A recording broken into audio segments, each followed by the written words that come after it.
আসসালামু আলাইকুম। আয়শাস থেকে আবারও চলে আসলাম ছোট্ট একটি ভিডিও নিয়ে। আমি আজকে বানাবো গরু মাংসের কোপ্তা। তাই আপনাদের সাথে একটু শেয়ার করছি। কোপ্তা বানানোর জন্য আমি নিয়েছি হাফ কেজি পরিমাণে সলিড গরু মাংস। আমি প্রথমে একটু পেস্ট করে নিচ্ছি মাংসগুলোকে। আমার পেস্ট করা হয়ে গিয়েছে। সুন্দর একটা পেস্ট হয়েছে।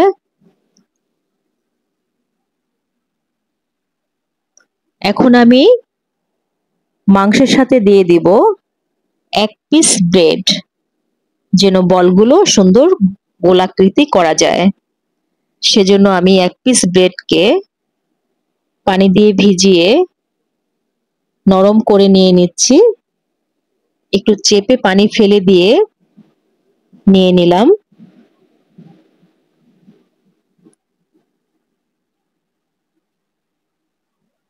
আমি এখন দিয়ে দিব মরিচ গুঁড়ো 1 টিস্পুন,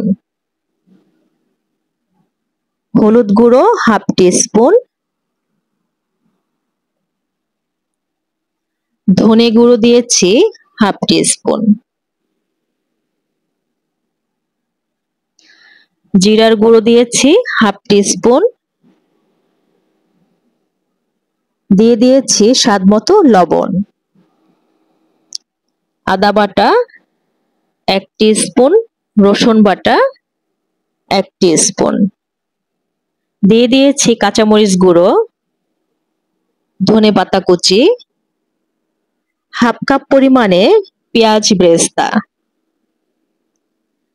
ভালোভাবে সবগুলো উপকরণ মাংসের পেস্টের সাথে মাখিয়ে নিতে হবে। ভালোভাবে মাখাতে হবে যেন স্মুথলি বলগুলো তৈরি করা যায়। 2 হাতের তালু দিয়ে সুন্দর করে বল আকৃতি তৈরি করে নিতে হবে।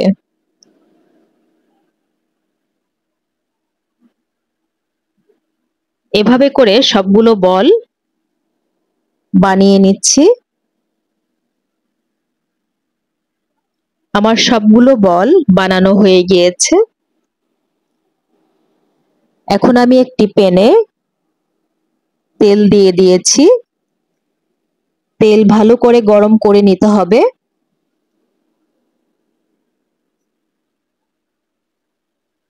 আস্তে আস্তে করে সবগুলো বল ভেজে নিতে হবে। খুব স্লো আঁচে ভাজতে হবে যেন ভিতরটা ভালোভাবে সেদ্ধ হয়।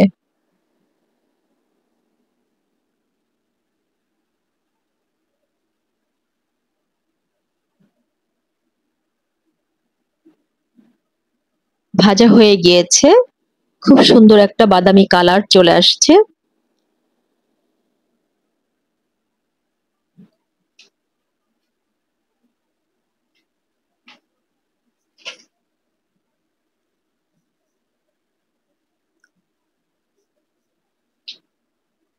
এখন আমি ভাজা তেলটাকে একটু সেকে নিয়েছি। দিয়ে দিয়েছি তেজপাতা, এলাচ, দারচিনি সামান্য পরিমাণে। আমি দিয়ে দিয়েছি 1 কাপ পরিমাণে পেঁয়াজ পেস্ট।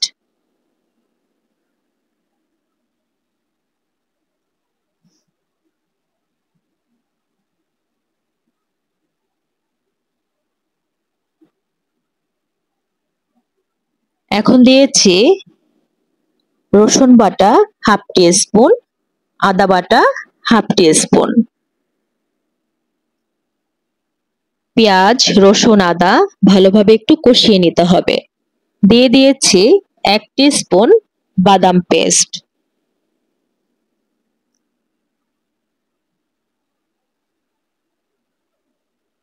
খুবই ভালোভাবে কষিয়ে নিতে হবে।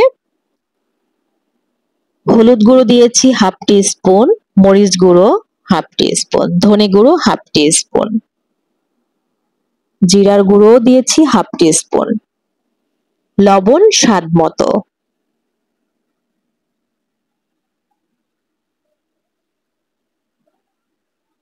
সামান্য পরিমাণে পানি দিয়ে কষিয়ে নিচ্ছি। কষানো হয়ে গেলে দিয়ে দিচ্ছি 1 টেবিল চামচ টমেটো সস।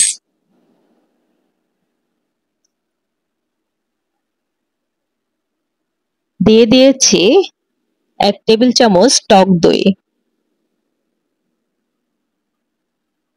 সুন্দরভাবে কষিয়ে নিতে হবে।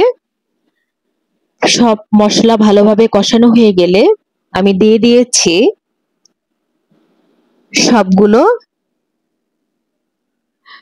কোপ্তার বল।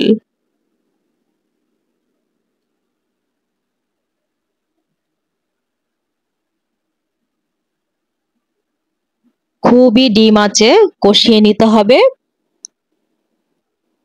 আবারও অল্প একটু পানি দিয়ে দিয়েছি।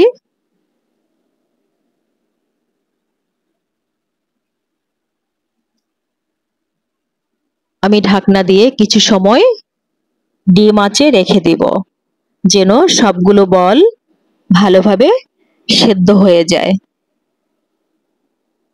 দিয়ে দিয়েছি স্বাদ বাড়ানোর জন্য সামান্য পরিমাণে চিনি।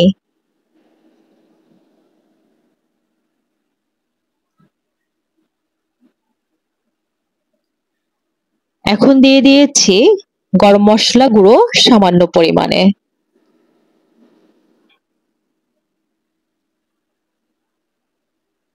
চিনি এবং গরম মশলাগুলো একদম হয়ে আসলে দিয়ে দিতে হবে।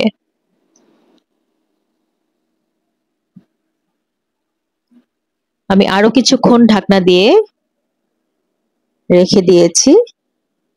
দিয়ে দিয়েছি কাঁচামরিচ 4-5টা।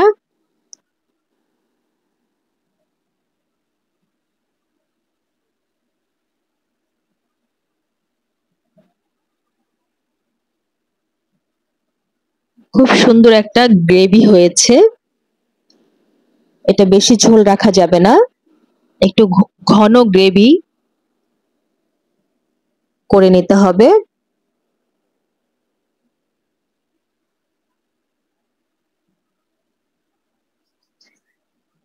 খুব সুন্দর একটা কালার চলে আসছে। এই যে দেখেন, খুবই সুন্দর গ্রেভি গ্রেভি হয়েছে।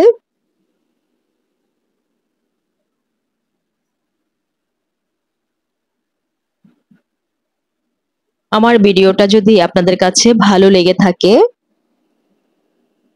একটা লাইক, কমেন্ট ও একটা শেয়ার করে দিবেন প্লিজ।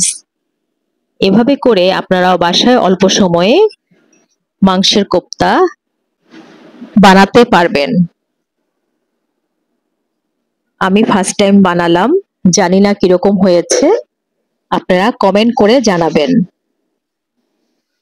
আমার কাছে তো মনে হচ্ছে অনেক ভালো হয়েছে।